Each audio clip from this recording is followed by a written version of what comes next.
Okay.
Hey everyone, good morning. Good morning, everyone. It's a lovely Saturday morning here, and I hope it's a lovely Saturday morning as well, wherever you guys are.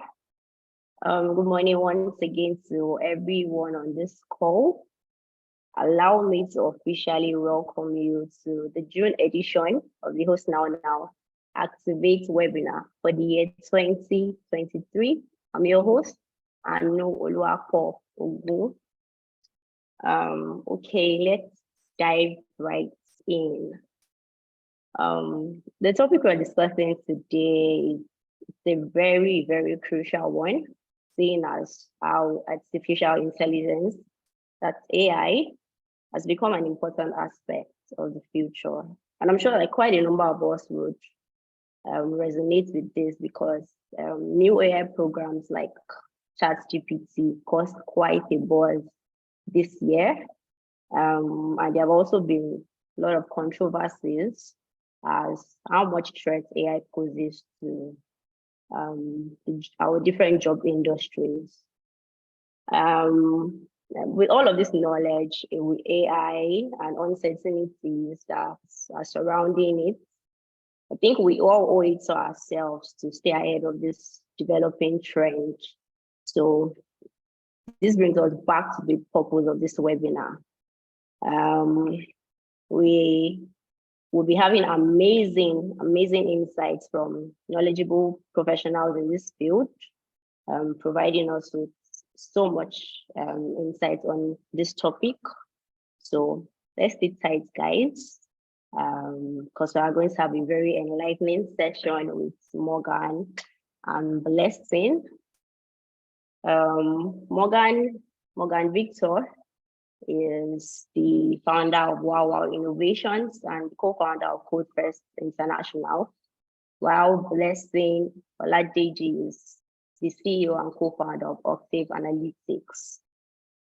So before we move on, we have Morgan on the call. So I'll just like Morgan to say a quick hello to everyone. If you could just unmute and turn on your video, Morgan, so we can.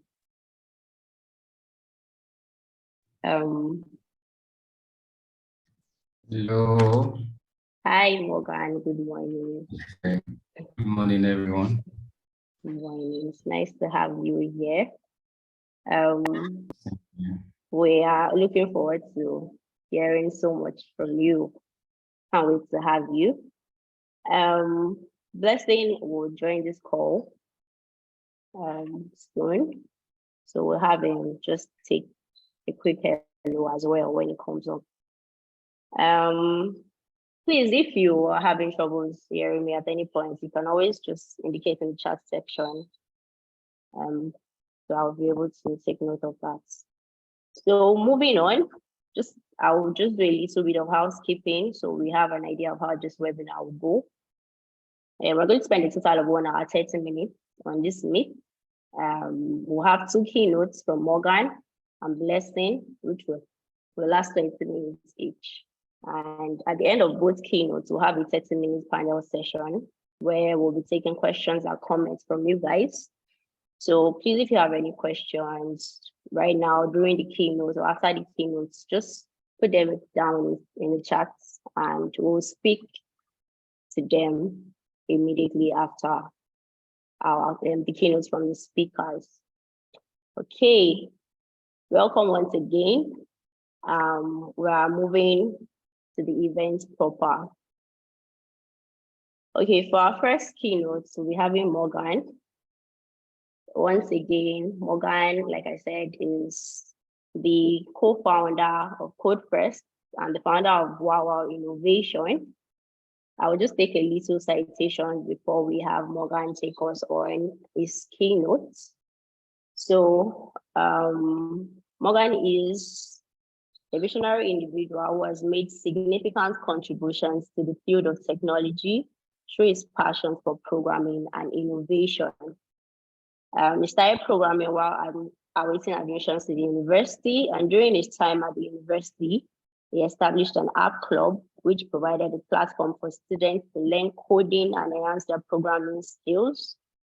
Morgan's innovation have garnered both local and international recognitions, earning him a place among the top 1,000 individuals selected from over 3,000 ideas across 55 African countries for the 20 Elumelu Entrepreneurship Program in 2017. Additionally, his exceptional talents were acknowledged when he received the prestigious Future Inventor Award for the International Youth Empowerment Summit. Morgan is a true thinker and problem solver who is constantly seeking opportunities to make a positive impact within his community and beyond. Please, let's have a digital applaud and welcomes in the chat for Morgan as we have him speak to us for the next 20 minutes on AI in 2023. Morgan, please, you have the floor.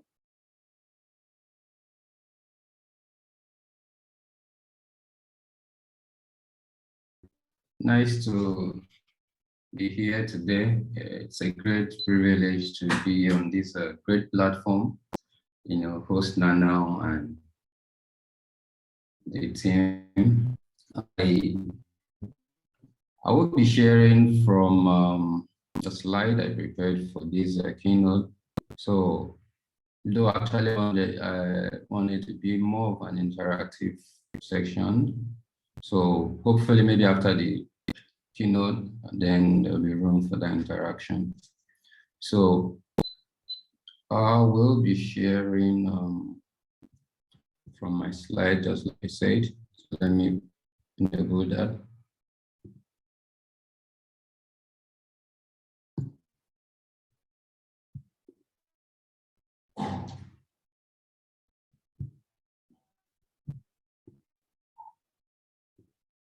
Okay, I need the permission to Yes, share. yes, you have the permission to share your screen, Morgan.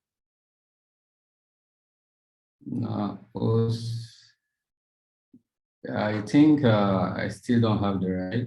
Maybe you can still check Okay. from your end. Just give me a minute. Okay.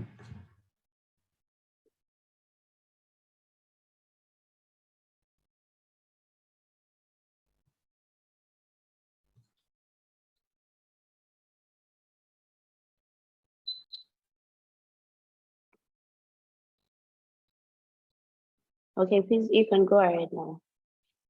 All right. Okay.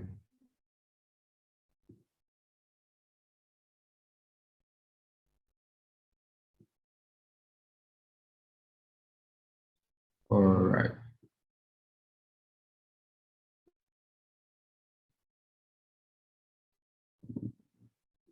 Okay. I believe we can all see the screen now. Yes, yes, we can.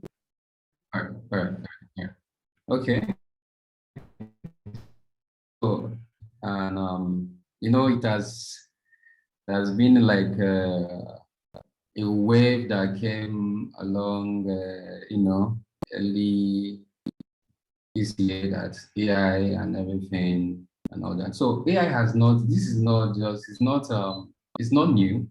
AI has been there, and it has been used in different, form of development, form of products, different products and all. But I think ChatGPT made it more like became like a mainstream and something that everybody want to identify with. It has been there, though maybe expensive to access, expensive to use and all that. But when ChatGPT came and it gave us that openness to interact with this, tool, it becomes like a wave. So that is just it. So the ChatGPT is not new. I mean, all AI technology, I mean to say, artificial intelligence is not.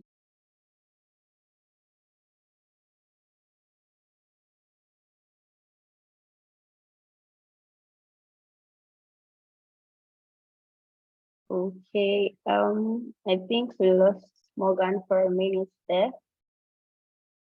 While we wait for him to get back on the call, we have Blessing Oladeji on the call, which is our second keynote speaker.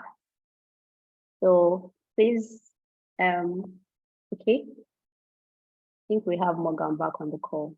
While we wait for Morgan to share his screen once again, please, hi Blessing, if you could unmute so you can say hello to all of our attendees on the call.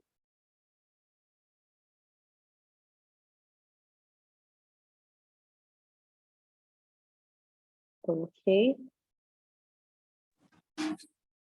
Hello, everyone.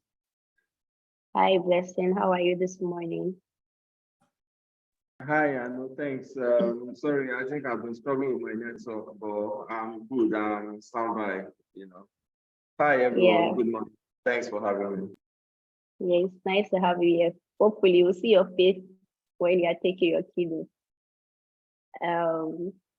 Okay. Let me just reach out to Morgan briefly.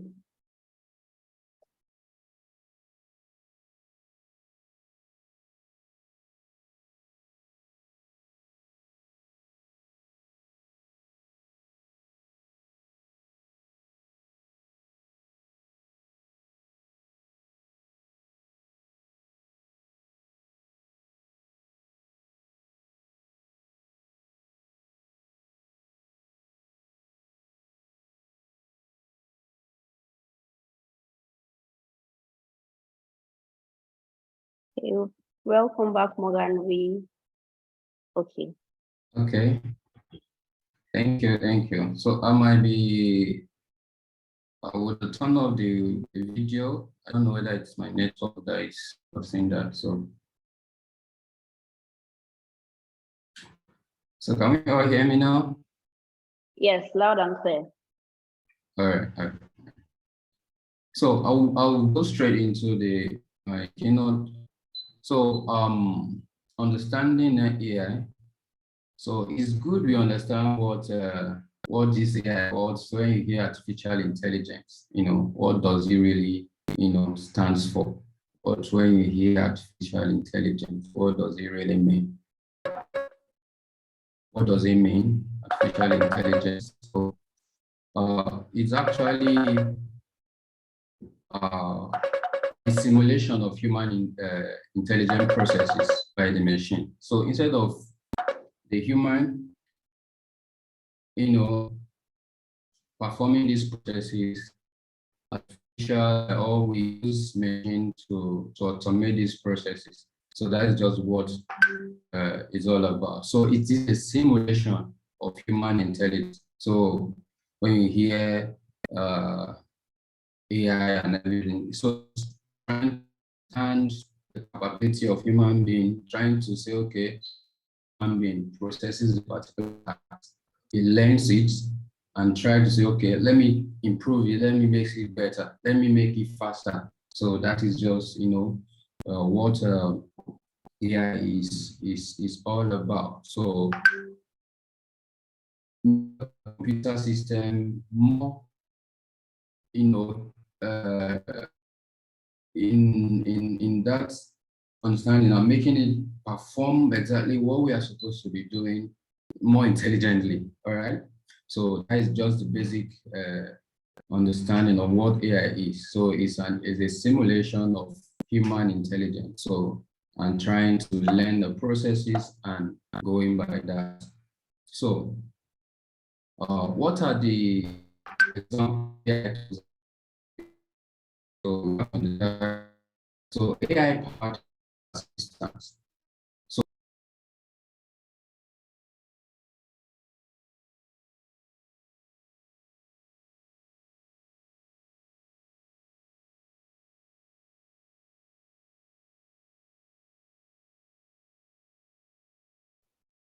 Okay. So sorry about Morgan's network. This is Nigeria. I would have we would bring a Blessing on board while we give Morgan time to sort out his network issues. So please, I will just take citation for Blessing Oladeji for the next minute while we wait for Morgan to continue his presentation right after. So like I stated earlier, Blessing Oladeji is the CEO of Octave Analytics. Okay, I think we have Morgan back on board. Hello, Morgan, can you hear me? Hello, Morgan. yes, I can hear you. Your network is really... I don't know. I'm really not finding it easy. That's fine. Do you want us to take Blessing's keynotes while you sort out the network issues? Or... Okay. I think it's better. Maybe we'll continue then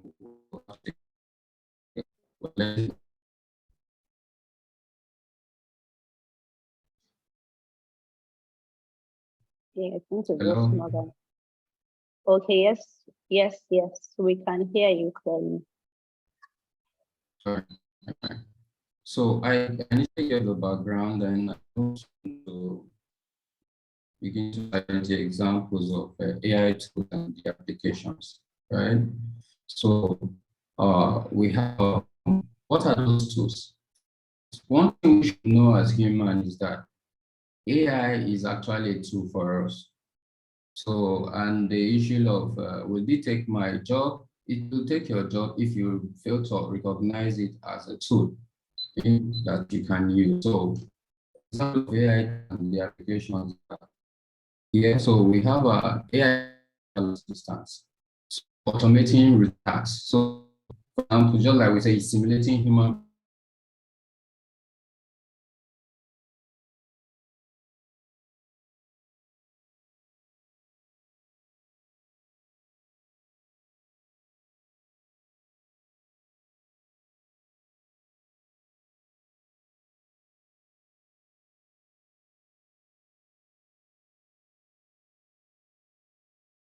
All right. I'm really sorry about the network issues with Morgan. Um, okay, I would be bumping up Blessing on board to take the second keynote right away. So Blessing Oladeji, please, are you on call with us?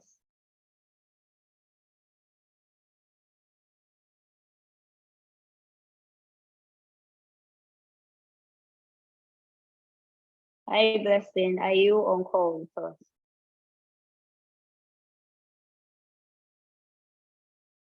Okay, just a minute to reach out to Blessing.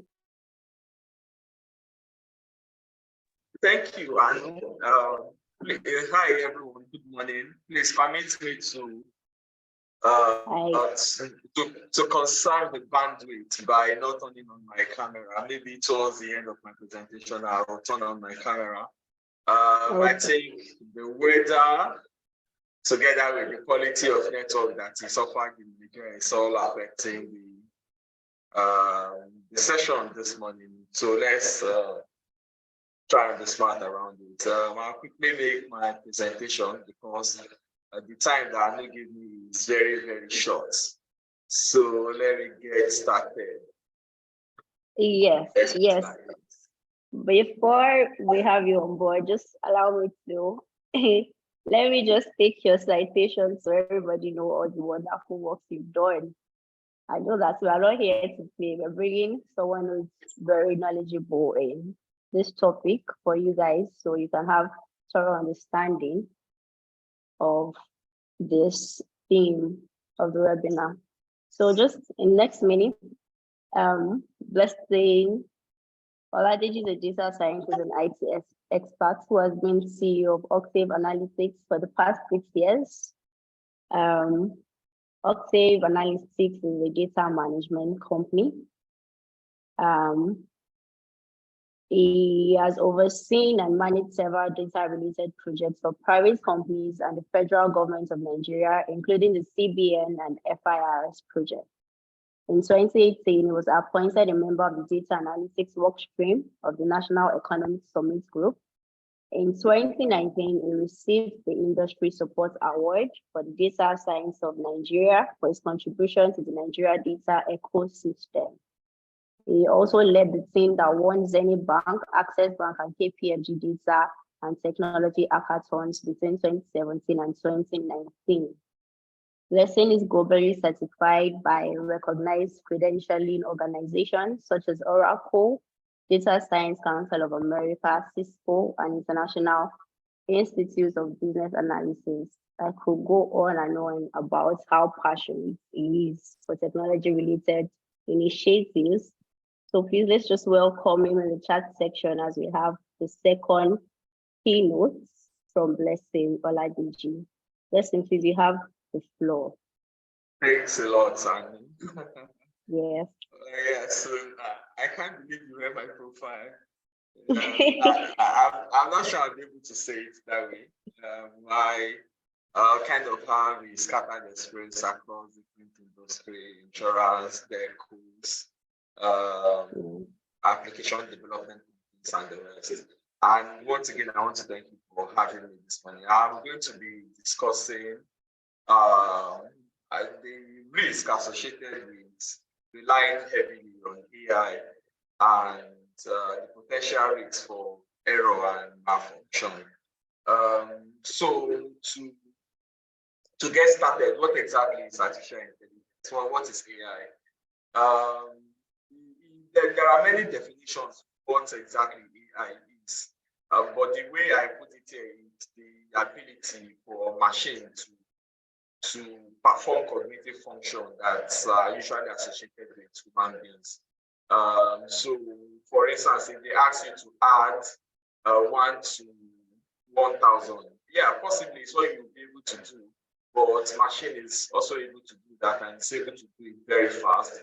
Yeah, that is some level of intelligence. If machine is able to do that.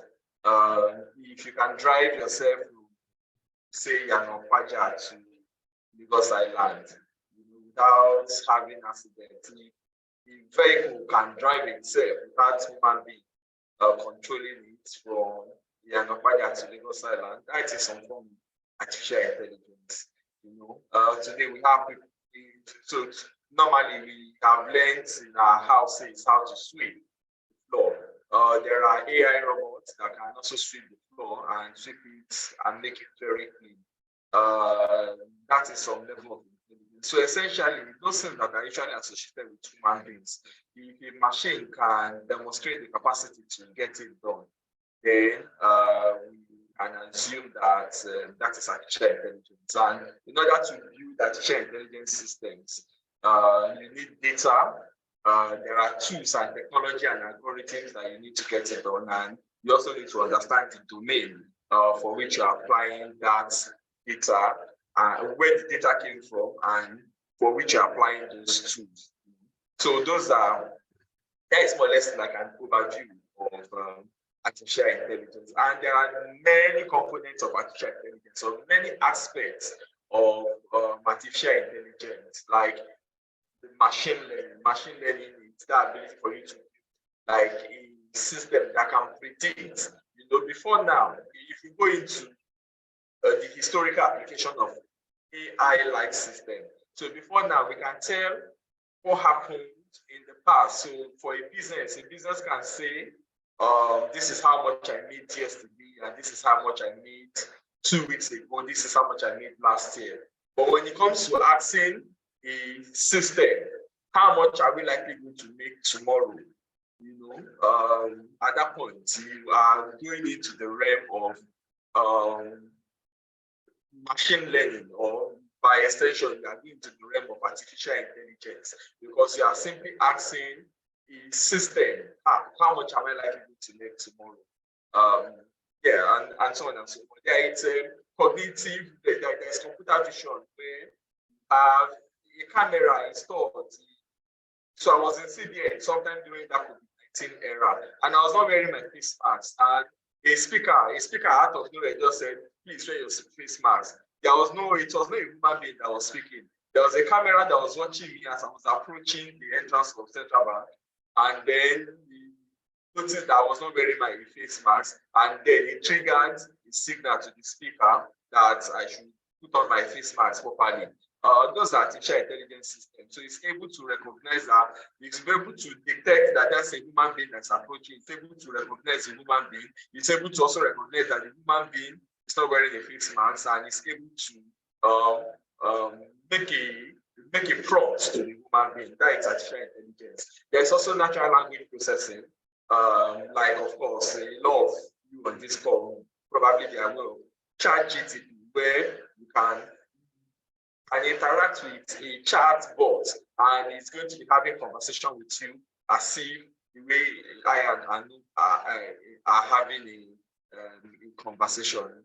So this with the level of intelligence such that you cannot even differentiate whether it's a human being that is having that conversation with you or whether it is a machine. So those are the components of artificial intelligence. So this morning we are going to be looking at what are opportunities and challenges of AI in 2023. But before we get to 2023, AI did not just start in 2023. AI started since 1950. It's a researcher, they call him Alan Turing. Interesting fellow. He wrote a research paper, and the title of that research paper was computing machinery and intelligence. And in that research paper, he concluded with the question: can machines think? And he gave his postulation. At what point can we say that machine can think. In order to be able to summarize it, the way he framed it is that if you can interact with machine in such a way that you cannot differentiate between the response of that machine and the response of a human being, then you can say that that machine has attained the level of intelligence, or that machine can think. In 1956, John McCarthy called that concept, he called it artificial intelligence. And between 1956 and 2022, remember we're in 2023, there has been a lot of artificial intelligence systems. In fact, today we talk about ChatGPT, which is like a chatbot.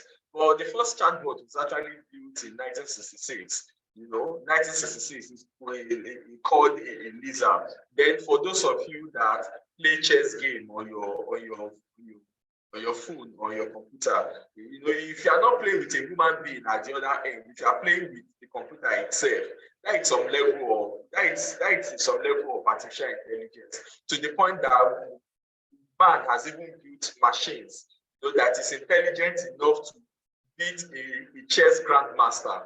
Sometime in 1997, IBM built a deep blue AI kind of chess game. And the chess game beat Gary Kasparov, who was the grandmaster as at that time.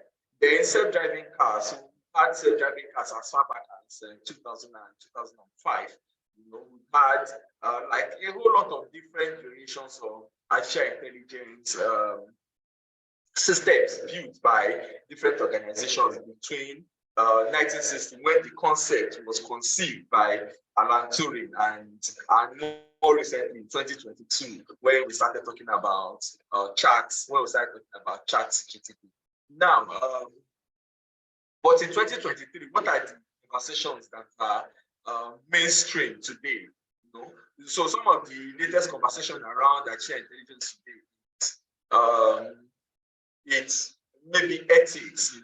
We're talking about how do we regulate artificial intelligence, because as of 2022, what we have discovered is that machine is now more intelligent than human being. So with the advent of ChatGPT and with the type of information that has been loaded into a machine like ChatGPT and machine has attained that level that it has the capacity. Now I'm trying to rephrase myself now. Machine now has the capacity to be more intelligent than human being, because again, intelligence is a function of the knowledge base that is available to the human being at a particular point in time. So if a machine now has access to more knowledge base than human being, then the machine can be far more intelligent than human beings. So the conversation is very hot around how do we regulate this technology. And there's a guy I follow. His name is Andrew Ng. He was a former AI expert in Google before he went to form Deep Learning AI. You can follow him on LinkedIn, on Twitter. He's very, very prominent on those platforms talking about AI. So regulation of AI is one of the hottest topics. But beyond the regulation of AI, then we also have how do we integrate this system? So now you can easily integrate AI system into like an ATM machine. You can integrate an AI system into your camera. You can integrate AI system into your TV. It's no longer imperfect. You can integrate AI system into chairs. There are chairs that maybe at the end of the day, they just rearrange themselves in the meeting room just by themselves. You can now integrate AI system into a room. To just think about it, into a car. So it's AI integration. It's mainstream now. Then you also have 2023 conversational AI or generative AI solutions like ChatGPT and Google. But are also some of the trending topics around artificial intelligence in 2023. And there's a whole lot more. There's a whole lot more different things that are going on in different areas, to the point that the fear is even that artificial intelligence has gone beyond the point that whether it can even be And recently, somebody that can be regarded as the godfather of artificial intelligence, who was working in, he had to resign because he felt that we have built a system that we cannot control, and people are going to use this thing in a very destructive way. So out of frustration, he had to resign. I think maybe in April, he had to resign from Google. So if people like that, if thought leaders in artificial intelligence like that are having concern, I think we too should have concern. So I'm going to be talking about some of those concerns. So what are some of those concerns about relying on AI, relying heavily on AI? What are those concerns? First of all, you need to think about AI as so one fantastic way of thinking about artificial intelligence is it's like a predictive system. It's like a predictive system. It's not exactly always correct. It can be correct most of the time, but there are going to be cases where artificial intelligence is not always correct. And even when you look at it, after all, it's human intelligence that we are trying to build into machine. So if it's human intelligence we are trying to build into machine, it also means that if human beings are not always correct, it also means that there's also going to be a time.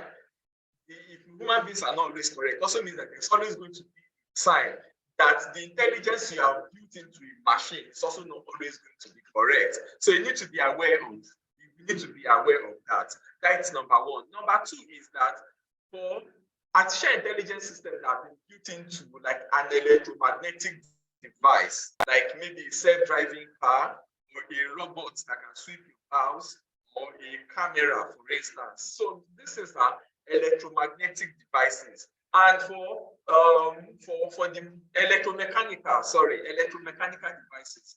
And if mechanical devices fail out of wear and tear, out of overusage, out of tiredness, at a particular point in time, it also means that these electromechanical devices that are AI robots, at some point, they're also going to fail. Now, the fear is that they're failing, and human beings that depend on them don't even know that they are failing. So that becomes a risk. So now imagine feeding an AI system into an ATM device that is supposed to dispense money, and the thing now has error, and it's now dispensing more money than what should be dispensed. So if instead of it to dispense maybe 10,000 naira, it dispenses a multiple of two, whatever amount that you enter into the system, that you intend to withdraw from the system. The customer is not going to complain. The ATM is giving more money to him than what he intends to withdraw. As long as the amount is not debited, it's going to like exploit that opportunity. That's a business critical environment. So the third consideration, not by relying on AI, is how critical is even this system? How critical? So there are some systems that are mission critical. There are some systems that are safety critical. There are some systems that are availability critical. So how critical is this system? Because how critical the system is going to determine the level of risk that is associated with relying on AI for those systems. So let me summarize that. 3 key considerations.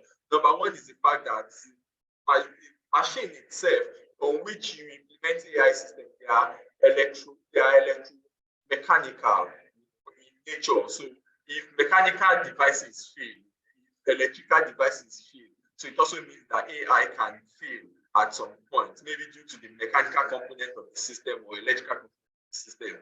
Then number two is the fact that because of the fact that the system itself is how safe or how critical is that system in itself. How critical is the system itself. And number three is the fact that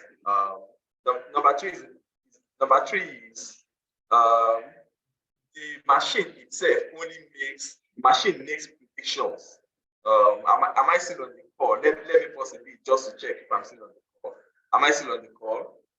Yes, Blessing, we can hear you loud and clear. Okay, fantastic. So number 3 is machine. It's AI itself is prediction. So AI is prediction.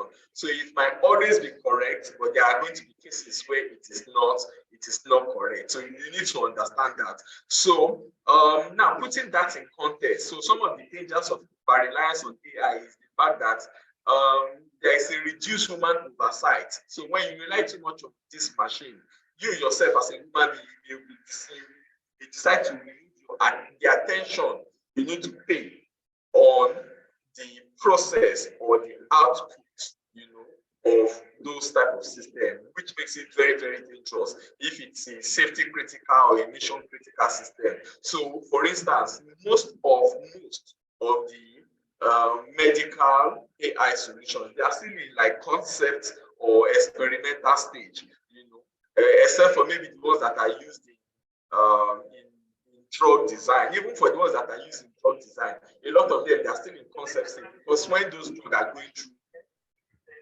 when the drug is going through trials, there are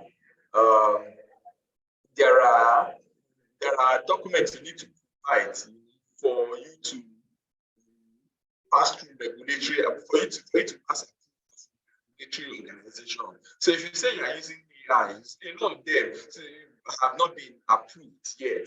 They are still more or less in experimental stages. But the fact is that it's looking very, very promising. So if at that point where human being now totally rely on machine to generate drug samples, to make medical diagnosis, it makes it very risky, because if the machine now makes a wrong diagnosis, who bears the risk? Is it the machine that bears the risk, or is it the human being, or is it the doctor, or is it the hospital that bears the risk? But reliance on AI can take our attention from the oversight that we need to provide in that case. Then we also have erroneous outcome. Like if you go to ChatGPT, for instance, or Google and ask it, who is Oladeji Blessing? It will give you fantastic response. It will tell you that Oladeji Blessing is a data scientist. Oladeji Blessing is a data scientist that works in Octave Analytics, is the CEO of Octave Analytics, and is a PhD student. Yes, all of that is correct. But you now say that he's a PhD student in University of Lagos. So everything that was saying before mentioned University of Lagos was correct. So if you don't do that scrutiny very well, you might think that the outcome of, because every other thing is correct. But yes, it's a PhD student, but it's not a PhD student in University of Lagos. So if you think that, you might actually providing some kind of erroneous, and it is so bad GTP, but like for almost all AI solutions, because again, remember, it is predictive in nature, and it's using a lot of different parameters to make its prediction. Some of them are using like maybe millions of parameters, millions of variables to make those predictions, and they are making those predictions very, very fast in such a way that you don't even know that they are making predictions. So because most of the outcomes seem to be accurate, by the time they provide erroneous outcome, you may not know that it has provided erroneous outcome. Then number 3 is the fact that after a while, human beings will start losing the ability to think critically. So I will tell you, so take a 2-year-old child and ask that. Pardon? Okay, I already ended. Am I ending? Is it almost time for me? No, please carry on, Blessing. Okay, thanks a lot. Yeah.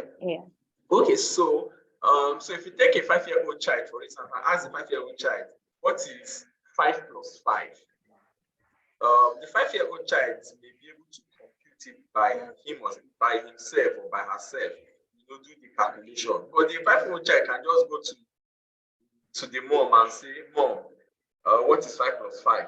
And mom says it's 10, and the child comes back to respond to 5 plus 5 is 10. The child did not think. So relying on AI at some point is going to be eroding our ability to think critically, because more or less there's a machine that after all that can actually get it done, that can get it done for us. Then also talking about the dangers of relying on AI is that AI has biases. So I that is building an AI system, the biases and my limitations are also built into that machine. So take for instance, most of the people in US jails, most of them, more than 60% of them are Black people. You understand? Most of them are Black people. So if you build a model for US police that is able to predict whether someone is a criminal, the data that they use to train that model is already skewed against Blacks. It's already biased in a way, showing that, okay, most of the criminals in US, they are Black. So if you build a system like that, once it sees a Black person like that, it will just predict. In fact, even if it does not predict that that person is a criminal, the propensity that that person is a criminal, if it's a Black person, it's higher than if it's a white person, because of the data that they used in training the model, that detect criminals. It's skewed in a way to against Black people. So because again, those biases, those nuisance that you have in everyday human interaction and everyday human environment, they are also going to be transferred into the machine. So if you build that kind of a machine and you put it maybe in a board in such a way that, okay, if you see someone with a suspicious behavior, just flag it and raise an alarm. The way it's going to be when it's a Black person, it's definitely going to be different from how it's going to be if it's a white person. And if you also build a model that is predominantly based on white people, Caucasians, or Chinese people, how it's going to respond is going to be different. When you apply that model in an African setting. So those are some of the risks of depending on AI system. Then of course, see, AI is going to cause job displacement. I can guarantee you this. So the way it's going to be is that if now in 2023, even if AI does not take your job, somebody with the knowledge of AI is going to take your job. So because some people are saying, oh, AI is not going to take our job, it's going to create other jobs. Yes, if AI is not taking your job, someone with the knowledge of AI is going to take your job. So it is good to skill up in that area. Then also there are privacy concerns. So the question is that some of those responses that are coming from ChatGPT, where exactly is data? Where is the source of those data? And there's also the risk. They tell us that, see, ChatGPT, don't put personal information or the information that you consider to be confidential, to be very confidential. Don't put it on ChatGPT, because of the fact that this machine is also retaining all of this knowledge and is sharing that knowledge with other users, and other components and APIs that are connected to it. So there's also the privacy concern and lack of transparency. We don't even know. So when you key in something into ChatGPT, what happens to that thing that you have keyed into ChatGPT? If you want to know my life story now, for instance, if you want to know all of my secrets, just log in into my ChatGPT account. You are going to need a lot of my secrets, because since I cannot ask any human being, I go and ask ChatGPT and it gives me some response. So by the time you look through it, you begin to get to know about who exactly I am. But what do we know? There's lack of transparency in terms of what goes on behind the scene to all of this data that we have fed into this mammoth. So those are some of the risks of relying on these devices or these AI solutions. In wrapping up, in closing, how do we mitigate against some of these risks? Number one, use AI system in conjunction with human judgment. So if you're a medical doctor that has an expert system that has been built, that is driven by artificial intelligence, that help you to recommend drugs or that help you with diagnosis for a patient, don't make human being interface with this AI system. Allow an expert to interpret the outcome and to validate it with his own knowledge. So make sure that there is a human is used in conjunction with AI system in order to also have invalidation. So even in a human environment, there's what they call a third eye. So if I do a report now, I have a line manager or a direct report or a colleague of mine that will say, step into this that I have done. You understand? So don't entirely rely on AI without having an oversight or having your human judgment in terms of the outcome of that AI. And number two, we need to be very transparent when we are building AI systems. So if you are a tech, if you're a tech engineer, you're a tech guy, a tech enthusiast, and you have built an AI solution that has to interact with customer, you need to be very transparent. You need to let customer know that it's not human being that is interacting with, even though the responses from your system may be solid enough in such a way that human being may not be able to differentiate. But it is very important, extremely very important. You are transparent enough to let the person at the other end know that it's a machine that's actually providing this response. It is not human. It's not human being. You know, there's a company in Lagos. As of 2016, they had about 43 million or 45 million customers, and their call center was receiving about 50 million calls every month. 50 million calls every month. That is huge. Some of these calls can actually be transferred into an AI system. You know, so imagine maybe we decide to build an Awusa AI system in such a way that, in fact, I like those northern guys. Some of them, they go to Twitter and they even chat. They even chat on Twitter in Awusa language. You know, so you can build a chatbot in Awusa language.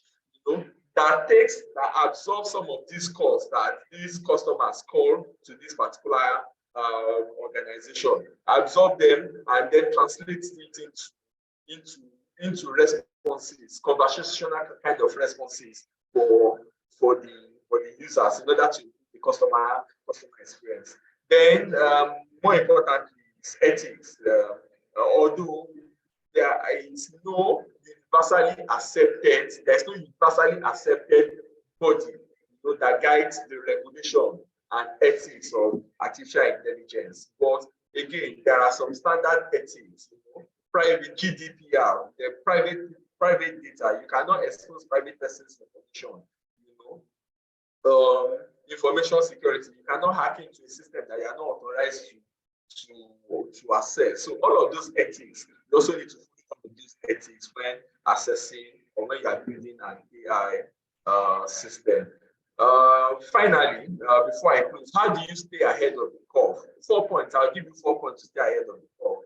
Number one, get involved in an AI community, like what Post Now is doing. Fantastic job that you are doing, Anu and your team.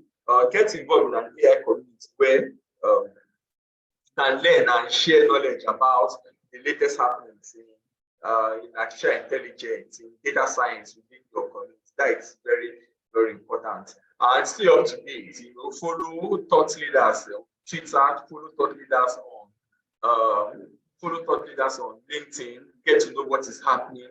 You know, because AI is moving very, very fast. In fact, the rate at which it is moving worries almost everybody, even guys that are in this space. So stay up to date with the latest trends and learn. You know, you just need to learn about the ethics of AI and the implications of it, and start developing your own AI skill. You know, as I said, the AI is transitioning in such a way that now, in fact, you don't probably need to learn a programming language. ChatGPT, just tell ChatGPT, this is what I want to achieve. It's going to write the code for you and hand over the source code to you. So all you just need to do is to understand English to the point that you're able to describe what is in your mind. You know, there's another tool that is called Midjourney. Midjourney is an art. It generates art, AI art. So if I have anything on my mind, if I have a picture on my mind, I have the picture of a different kind of car in my mind. I just go to Midjourney and describe it. Once I describe it to it, it's going to generate what I have on my mind. It's going to generate it in the form of a picture.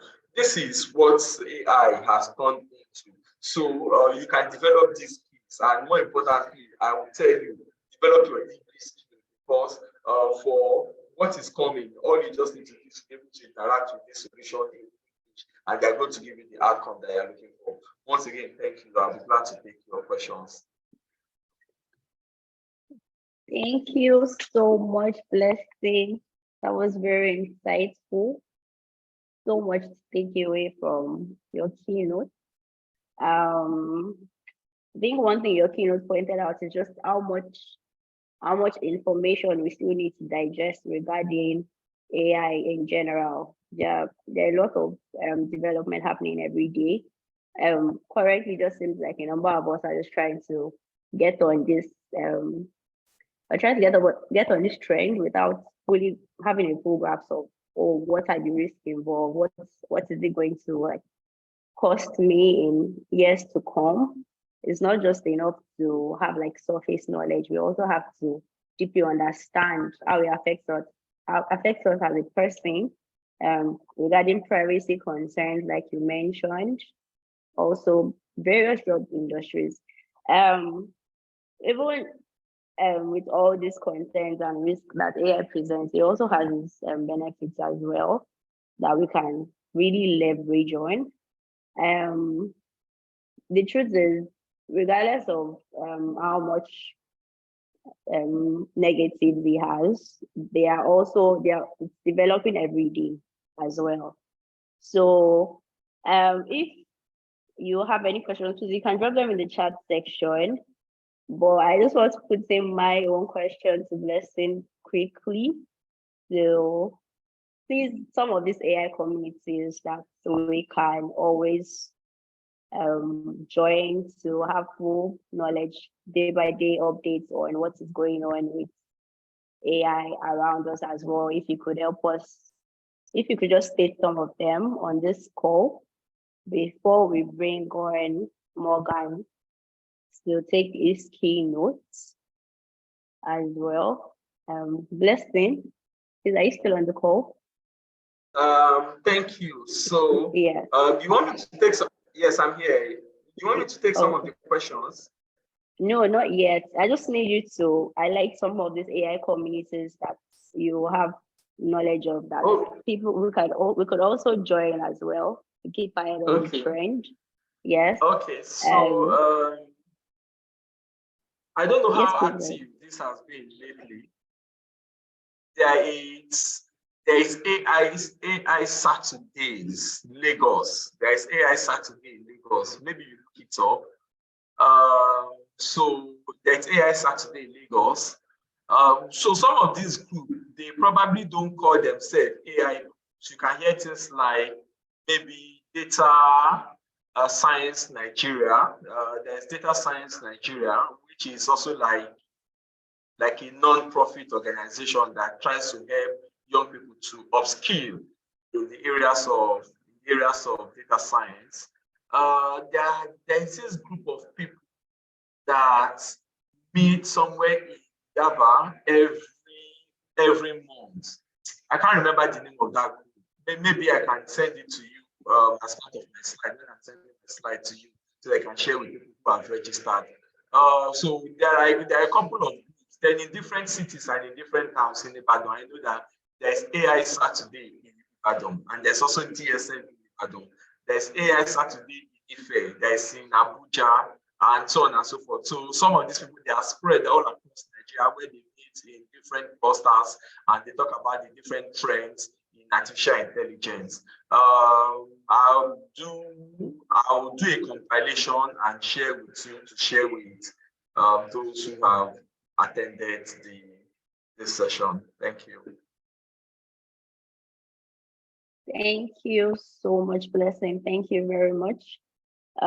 We have Morgan back on the call, and for the next 20 minutes, we'll just have Morgan take his keynote briefly while we move to comments and questions properly. Morgan, please, you have the floor. All right. Welcome back. You can meet me. Thank you. I'm still trying to manage the situation here. I've tried to move from different provider, but I guess it's the weather. So there is, so I might not even share the screen so that I will not be kicked out again, but I will, once I'm done, I will quickly maybe share with us so that we can send it to the registered, participants as well. No problem. No problem. Is that fine? All right. All right. Yes, please. So I think I've learned a whole lot from our speaker, and that is a very good insight to what insight of an expert, really. So I would based on the subtopic, I just want to marry together what he has said already, because I think there were similarities in some of those talk and everything. So just to stay on course on the subtopic and to talk to. So I begin by explaining which speaker have already made us understand that AI is simulating human intelligence. So it's just learning from us and trying to emulate us. So it's nothing new about that. So where I was before the network was examples of tools and its applications, right?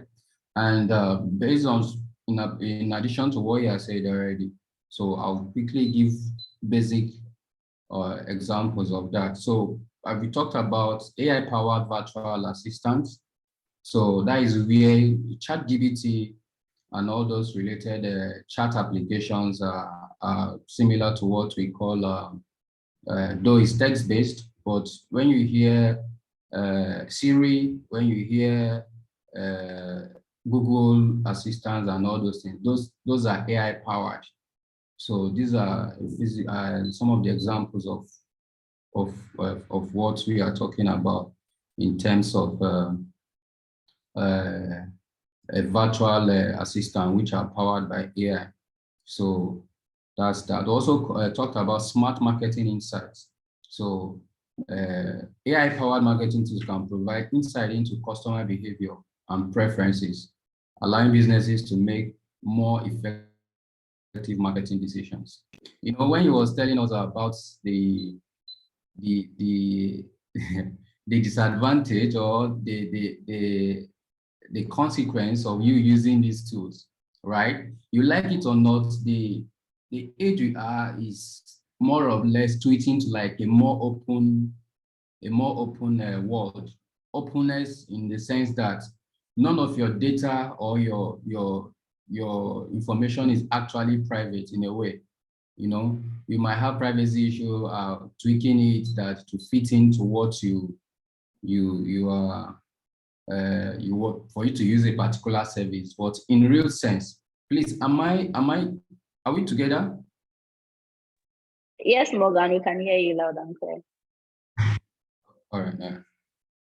So in that, there is no actual say that, okay, there's what we call digital footprint. Digital footprint is directly or indirectly you are leaving footprints, and this is what individuals use to build applications or train AIs to be more predictive. So looking at this point of the use case I just talked about, that smart insight, marketing insight. I can learn of your behavior.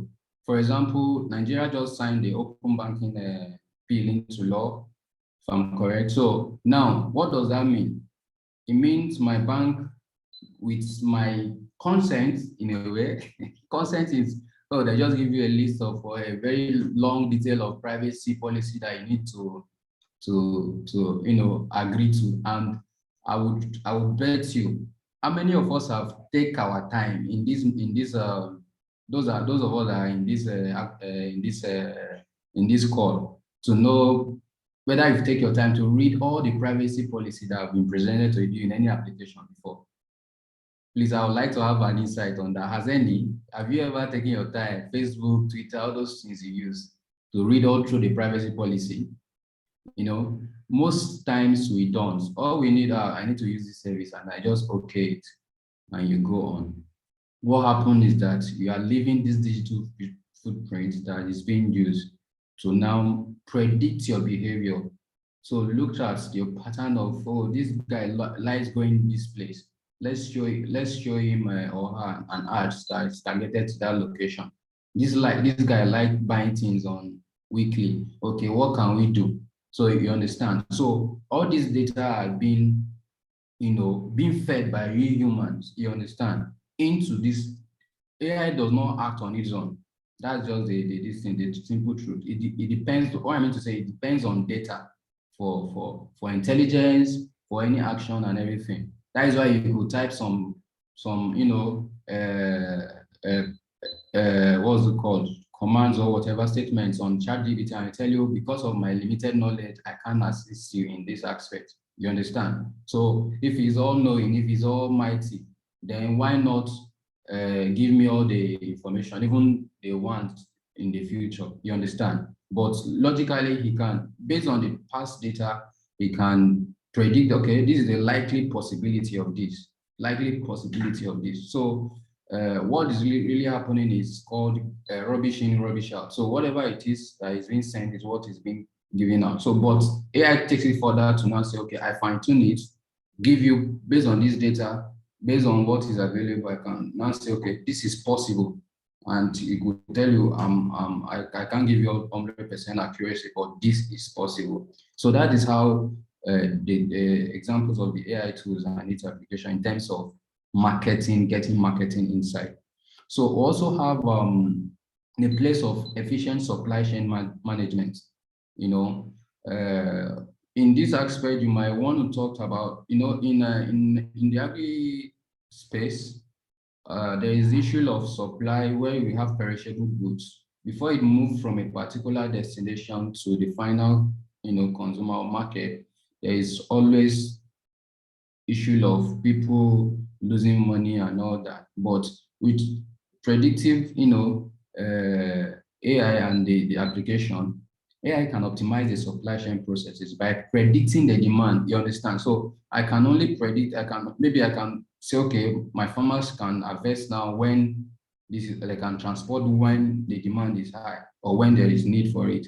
If there is not, staples, don't take it from the store yet. You understand? So that is another application of example of AI tools and the application.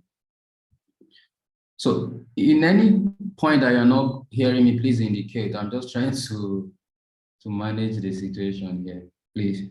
Yes, of course, Morgan, we can hear you. All right.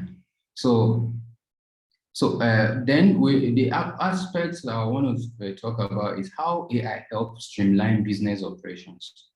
So how does it help streamline business operations? So enhanced data analysis.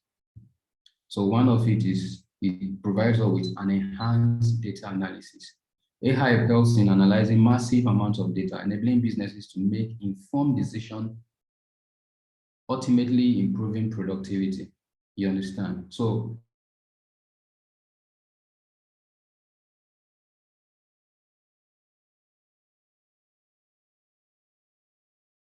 demand for that is that we have enormous data, right?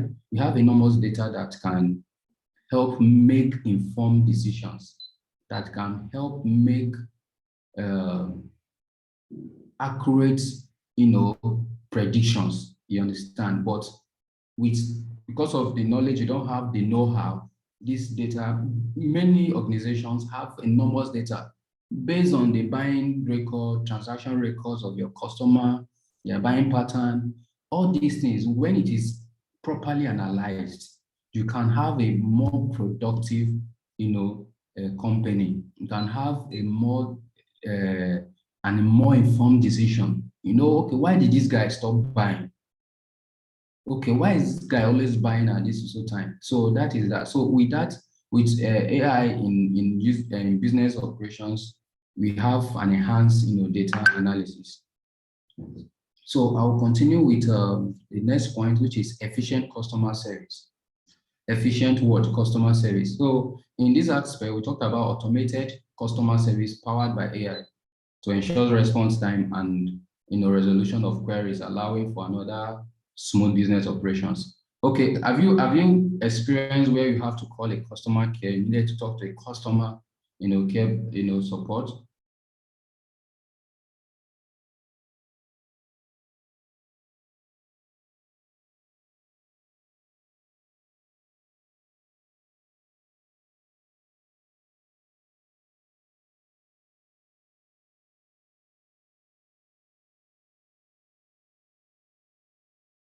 Oh, okay, Morgan, you have some responses in the chat section. If you are able to look through. Okay, am I back? Okay, you went off. We can hear you now. All right, I'm almost getting to the end of my slide. Let me just quickly round off. So we are connected, right? Yes, we can hear you. Hello. Okay. We are with you, Morgan. Yes. So, all right. So I was talking about the how it helps streamline business operations, and I was talking about the issue of having to call a customer care representative and before the call goes through and all. But all these things can be can be enhanced or can be improved by using AI powered assistance. So with that case, there's what we call fine-tuning AI model, right? So this is where most of individuals are now, trying to now say, okay, let me streamline the use of AI into more informed decisions that have to target my user base, my customers and all. So I have like a fine-tuned AI that I pre-train based on the existing base model. If you're talking about ChatGPT, you're talking about DaVinci, you're talking about Ada and all that as the base model. Now you now have a defined what we call fine-tune AI that's now say, okay, you feed in this, for example, a FAQ for your company, generate enough of it, retrain it so that automatically each time a user queries, all you need to redirect them to that AI powered thing, and all the possible answers can be queried and be answered effectively. So that is one of the how it streamlines business operations. Also, there's what we call cognitive assistance. So AI powered assistance provide cognitive assistance to employees, increasing their productivity and reducing errors in runtime, in routine tasks. So it's actually for not just the customers as well, even the in-house employee can also use this. So you provide them with a more refined tool that can help them in their routine tasks, avoiding errors because they know, okay, this is what I'm supposed to do here, this is what I'm supposed to do here, because I'm being guided. So we'll quickly move to the other one. So improved productivity with AI. So it's just more or less repetitive because all we are talking about is automated tedious tasks, reducing the downtime, and optimizing workflow. So that is how AI improved, productivity within our business cycle and all that. So one of the benefits to these businesses includes or some of the benefits include, from what I was explaining earlier, is improve customer experience, data-driven decision making, cost-saving measures. You put in measures where that is where they should have really take my job and everything comes in. Now, if I have one AI tool that is, talking to all my customers, hundreds of customers, millions of customers, why do I need an assistant? So that would be cost saving and putting many people out of job, So that's some of the benefit it has to businesses. It also increases accuracy. When we forecast, is based on the data that we have, that we can now forecast more predictive, more accurate, value and all. So this is basically what we can benefit from AI, and as tech enthusiasts, and we can use it in our, as maybe coders or whatever tech, developers and all. So AI application does not mean you have to start going to build your own. That is in conclusion now. It's not about going to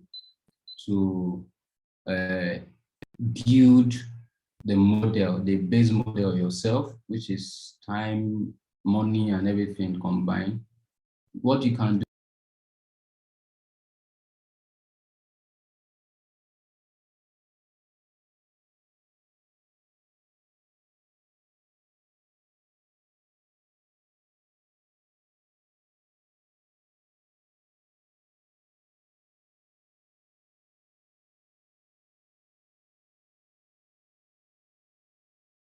Okay, I think we lost Morgan for a Alright, bit so there. Welcome back, Morgan. Yes. Yes. So that is, I was trying to give a round of a conclusive part of my talk. So I was talking to enthusiasts, those that if you don't want to use this tool, you'll be out of job soon. So you have to build your own application, integrate with the existing model, and also with that, there is a possibility of we now use AI as a tool, not AI working against us. So now, and there is this notion again, let me quickly address this. There's this notion that, okay, since everybody can use AI to write code, that means that there's no need for me to go and learn how to write program anymore, or learn programming, or learn any tech related this thing anymore. That's not true, right? Simply put, I would say a novice can use it to write tools and you get smarter. You get smart, but an expert also use it to become smarter. You understand? So a novice can use it to be smart, an expert use it to be smarter. So that is the difference. So based on your knowledge or based on your level of distance, so that is how effectively you can use this AI as a tool. So I would love to stop here, and hopefully as time permits, we can have a more fruitful one.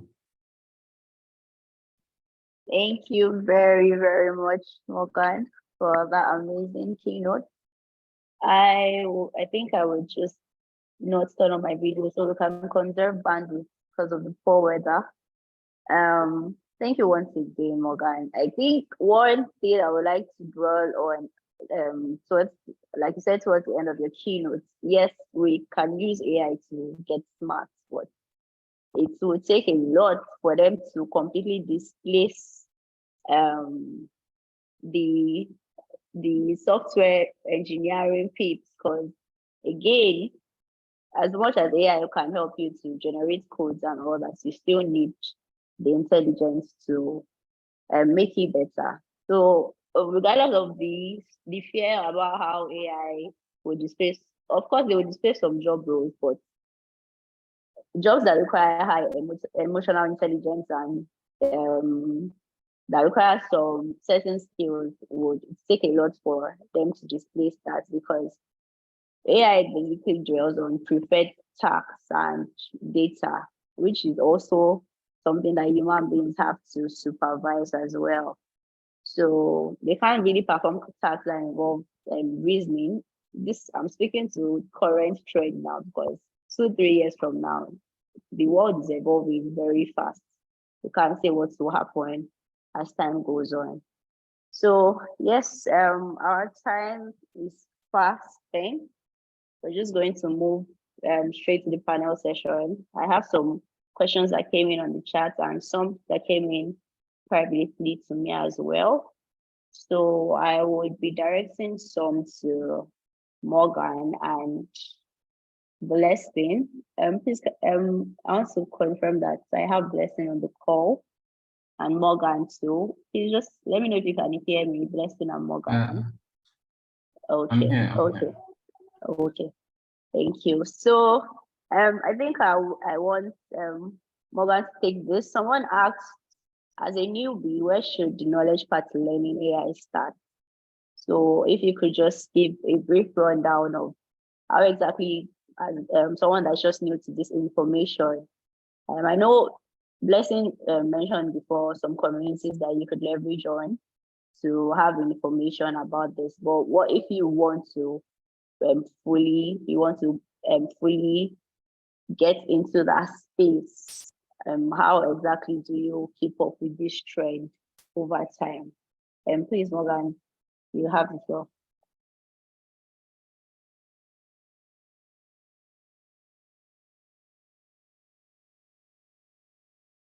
Morgan, are you still with us? Sorry. Can you take that again? Yes. Okay.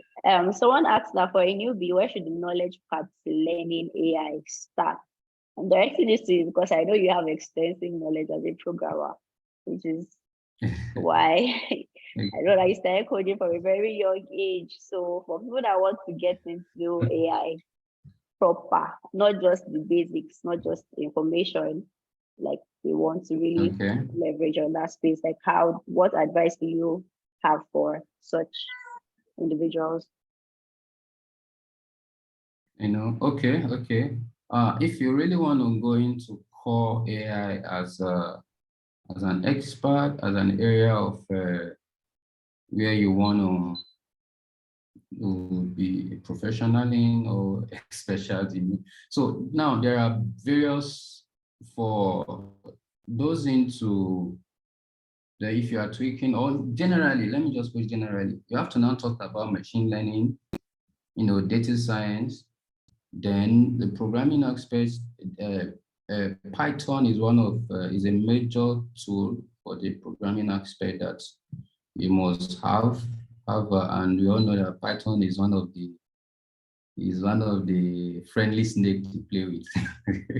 So is friendly to learn. So Python is for a language is one of the things that I'll suggest you do. Then business science is key, and that is basically that. So I think that answers that question. So yes, thank you very much for that. I have a personal question here that came in privately about someone stated, since AI is displacing several job roles in tech, can you give some roles that AI will absolutely have no chance of replacing? I what believe this person is trying to maybe shift to something safe, but I think I spoke to this area that it's really hard for AI to displace jobs that require high emotional intelligence. Like if you can't see an AI be a CEO or say a lawyer, again, the world is developing very fast. And I won't be surprised if 2-3 years from now, some things change. But again, like Morgan said, the open software development, clients have different demands. Creating and executing a plan perfectly will require time and skill. And this AI will depend on what they are fed. Like the data we feed them, we are still the boss at this point in time. So yeah, if you want to play it safe, you can decide to go for these jobs that you know that okay, I'm safe here, but that would not be the best approach. The best approach would be to evolve with the trend, and you can decide to take on soft skills on the side just to fully understand what AI is offering us in the future. Okay, I would take 2 more questions before we round off. And I think I want Blessing to speak to this because he is data expert among us. So quite a number of people have asked about how AI can be used in marketing, trading, and the likes. Blessing, do you have any recommendations and suggestions for people that are looking to use AI extensively in the marketing field. Please, you have the floor to take this question shortly.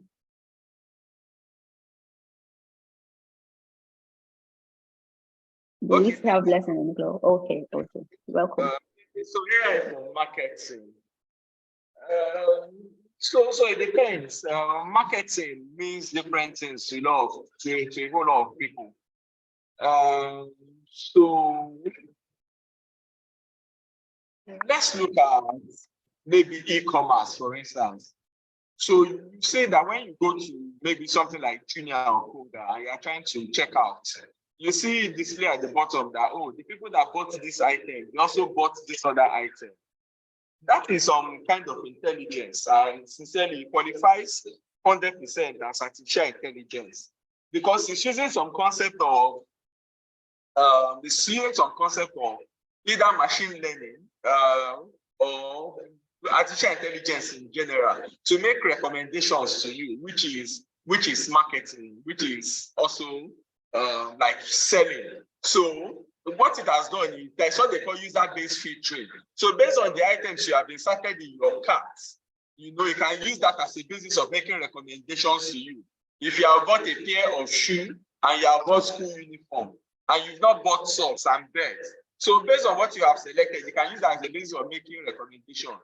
That is user-based filtering. That's a concept that is applicable in e-commerce marketing. Then there is collaborative filtering, where they look at the combination of things that you have bought and they want to compare it with what other people have bought. They look at what you bought and look at what other people have bought and told you, and they are telling you that, so for people who have bought this, they also bought this. So that is some form of marketing. Let's go to telecom or banking, for instance, where they have a call center. A call center is usually a cost center.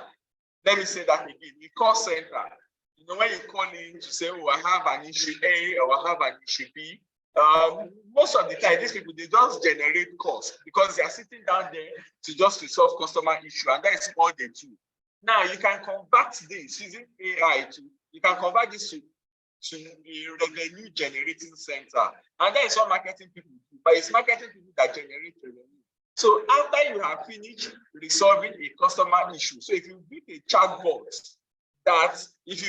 chatbot that does customer service operation or responses for customers that are dialing into the chatbot, for instance, at the end of resolving the customer issue, can you take some time to also recommend a product to the customer that fits into the profile of that customer? That you are using AI to do marketing, to sell to that particular customer that is calling. Then also, of course, guys like Meta, that is Facebook, guys like Google, they are experts in this game. It's just recently that they're starting to release some of these products into the mainstream market. And I will tell you, in fact, for ChatGPT, the engineers that develop ChatGPT, they use a paper. An article written by Google engineer. After they read the article written by Google engineer, they use that as the basis of developing ChatGPT. So Google was even angry.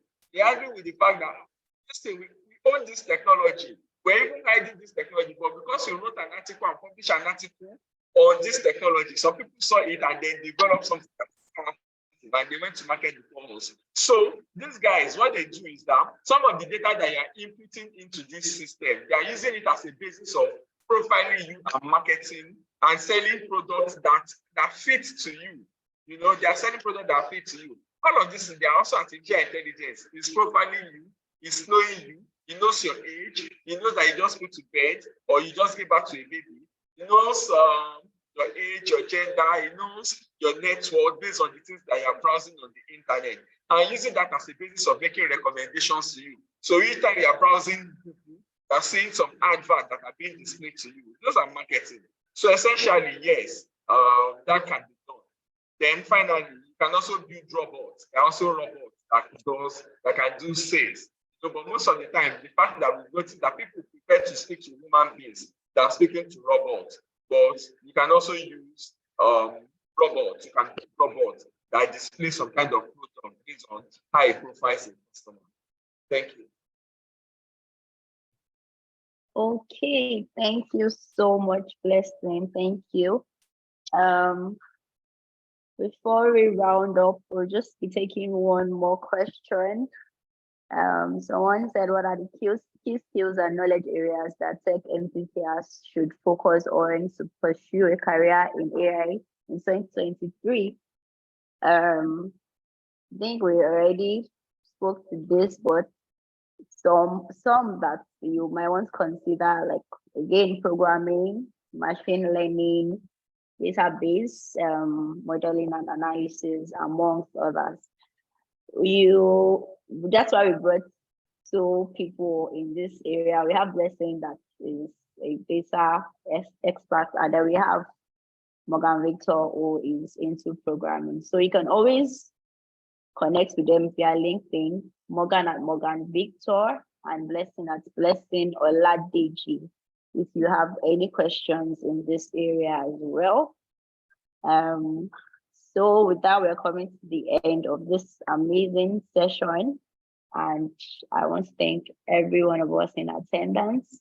The slides would be shared via email to everyone on this call, and any other questions that you have can be emailed to hostnow.support@hostnow.com, and we would have the speakers explain them as extensively as possible to you via email. Thank you once again, and I hope this is a wake-up call for everyone on this call. So please do not just do not be laid back. The world is really evolving. AI is developing at a growing rate. So we should all try our possible best to fully understand this concept, so we are able to stay ahead of the trend. Thank you, everyone, once again for your time, and enjoy the rest of your day. Bye, guys.